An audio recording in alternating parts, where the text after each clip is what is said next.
Hi, welcome to another edition of Prepper Dan on the Road series.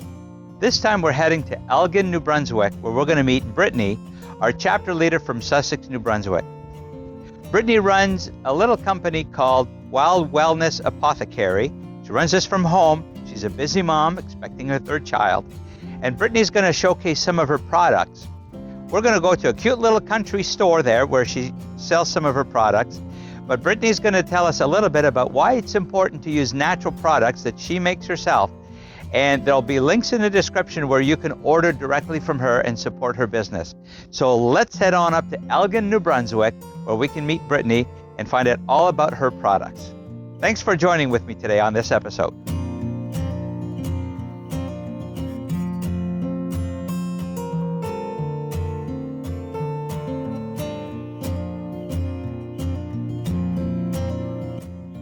Okay, so here we are for another edition of Prepper Dan, and I'm here with Brittney. Brittney is our chapter leader here in Sussex, New Brunswick, and Brittney's got lots of talents. So she's about to have a baby here in about a month, baby number 3. And Brittney also does a bit of a home-based business, and her business is called Wild Wellness Apothecary. So I've asked Brittney to share some of her products with us, and we're going to have a link in the description as to how you can purchase some of her products. But Brittney, what got you started in doing some of this business? Mostly just the fact that, you come to realization that most of the products that you use on a daily basis are very toxic. From your deodorant to your toothpaste, your hair products. They all have chemicals that are just, not the greatest for the body. A lot of carcinogenic chemicals that, and your body gets overloaded. So anyways, I decided to start making my own stuff for my own family, and it kind of just spiraled out into a little business. Okay. Now you do some foraging too, right? Yes, I do. So tell me about foraging. I mean, there's people that are thinking, you get your natural product, but where do you get natural products? Foraging out in the woods. Yes. Right? Yes. So not only is it cheaper, but you have the stuff you're going to forage is going to be a lot more of high quality than what you're going to find at any store. So not only do I love being outside as it is, just a lot of the stuff that goes into my products, like 95% of what you see outside is actually healthy for you. It's edible. So I think a lot of people are kind of put off by the idea that, oh, well, this could be toxic or, but the vast majority of stuff that's even growing in your backyard, like dandelions or, clovers, whatever it be, they actually do have a lot of medicinal benefits to it, and health benefits. So I've once heard it said there's no such thing as a weed. It's just a misplaced plant. Yes, yeah, you'd be surprised. You'd be very surprised as to how many things are actually good and usable, and even if you're foraging just for food. So it doesn't even just have to be medicinal, but a lot of stuff is edible as well. Yeah, and people lived for thousands of years before Shoppers Drug Mart came out. Yeah. Right. Yep. So, all right, and I'm just noticing, like in this particular bottle, there's some little flowers in there? Yeah, those are little rose hips. Little rose hips. Okay. Now I collect rose hips in the fall, and I dry them to make rose hip tea. So why don't you tell me a bit about some of the products that you have here?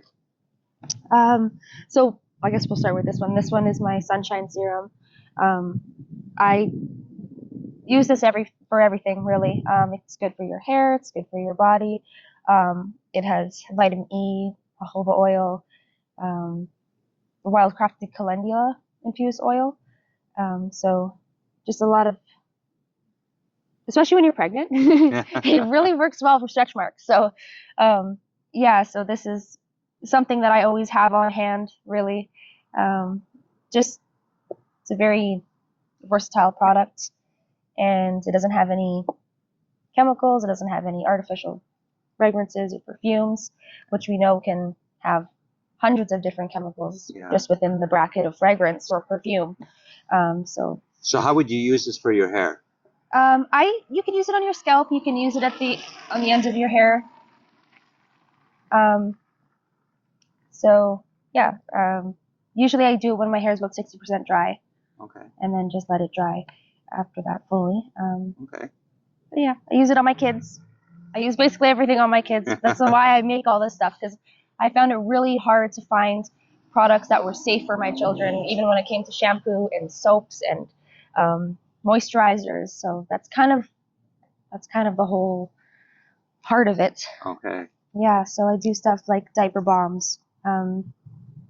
This one. And that's balm, B-A-L-M, not bombs, right? Because we know what goes in diapers can be like balm-like. Yeah. So this is a tallow-based diaper balm.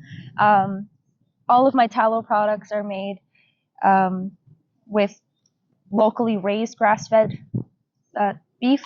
So the process for rendering this stuff is takes like 3 days just to get the tallow itself. But yeah, so something like this where it has a zinc oxide in it, it makes it really good for diaper rashes. And we all love the pseudo cream, right? And all those nice thick creams that you get at the hospital or Walmart or whatever. But unfortunately, those products are mostly petroleum based, so they're like a petroleum byproduct, which is also carcinogenic. So yeah, I've decided to formulate one for my baby that will be here soon, with stuff like local beeswax and then the tallow and zinc oxide, so it protects the skin. Okay. And then I do tinctures. I obviously only have a select few here, but this is my St. John's wort tincture. So this is mainly used for depression and anxiety. It's also great for the kidneys, and also helps with ADHD symptoms. So. Okay. Now, would you use that straight up, or do you mix that in a drink? Or? I usually mix mine in a drink. I mean, you can take it like that, but obviously it's a little bitter. Okay. So yeah, and so when you have bitter tinctures like this, you can also use. I also make a lot of elixirs, so it has honey in it, local raw honey, just to make it. You get the benefits from the honey, of course, but it also goes down a little easier. So. Yeah. Spoonful of honey makes the medicine go down. Yeah. And then, so this is a non-alcohol based tonic. So this is specifically for the respiratory system. Wildcrafted usnea and wildcrafted mullein. And so that was steeped and preserved with honey. And voila. Okay. It works very well. Yes. Awesome. And you've got some lip balms here? Yeah, my lip balms are also made with local beeswax and essential oils. Okay. And this one here says tangerine. And they're both tangerine. Okay. I have a few. I guess I grabbed the wrong one. Okay. I have them in unscented or eucalyptus and stuff of that sort. Okay. So, and this is what I've been living off of. You've been living off of dried herbs? What do we have here? Oh, there we go. Okay, herbal pregnancy tea. Yes. So nettle, raspberry, leaf, alfalfa. Yes. So first trimester, 1 cup per day. Second trimester, 2 cups per day. Third trimester, 3 cups per day. So what does this do for you now? So not only is it chocked full of all sorts of vitamins and minerals, but it also, like the raspberry leaf, for instance, it really helps tone the uterus. Yeah. So, just to kind of help with the ease of labor as much as you can anyways. Yeah. Yeah, so it has lots of magnesium and iron, which is very important during pregnancy. Vitamin K, vitamin A, D. Right. So all the vital nutrients and stuff that we need. Okay. I think we were finished with that. Yeah. Okay, so besides these products, do you have any other products that you sell in your store? Yeah, you won't find them inside this store, but I have a lot of tinctures. During the summer and stuff, I have a lot of more dry herbs. So you can make your own tinctures, teas, whatever it be. So And you make all this stuff out of your home, right? I do, yes. So do you find it difficult to do that with children around the house? Yeah, very. Do you? Yeah. Very. They're 4 and almost 3, so it's a little chaotic, but we get her done once in a while. I do what I can when I can. But at the same time, they're learning to do this stuff too, right? Yeah, and they specifically love foraging. So when I'm out, I always have them with me. They're always picking stuff and learning. And my 4-year-old, he absolutely loves foraging. So he has his own little baskets and everything. So Yeah. so it's definitely a learning experience. And then how to use the stuff he's foraging. We do lots of mushrooms and Yeah. yeah, it's a very good learning experience for the kids. Okay, so let's talk about foraging mushrooms for a second, because a lot of people have a fear about mushrooms, and rightly so, because some mushrooms could be deadly. We have like 2 or 3 particular mushrooms in our yard that I know right off are good edibles. But do you have a guide that you follow, or what experience do you have in foraging mushrooms? I'm certainly not an expert in mushroom foraging, but there are lots of good beginner mushrooms, so that's where I keep my scope kind of thing, especially when I'm teaching my kids. I only want to teach them, something that they could be 100% sure that that's what they're picking. Though there is a misconception that if you touch a poisonous mushroom, you're not going to die. That's obviously false. It's only if you ingest it, you can have symptoms. And there's a few really toxic ones that are quite easy to identify, like death caps or angel wings. So I would, if you're going to get into foraging mushrooms, I would highly recommend getting an actual field book, so you can, specific to your area, of course. So when you're outside on the field, you can flip through your book and match the characteristics. But as I said, there's a lot of good beginner mushrooms like chanterelles and stuff, and lobster mushrooms, which is what we usually go for. Turkey tail? Do you get turkey tail here? I have found some, yeah. Chaga. Yeah. That's another one I have. Love chaga. I collect Tincture. a lot of chaga. Yeah. Yeah. I have a chaga tea every day, actually. Really? I have the pot on the stove all the time. Huh. Yeah. Yeah.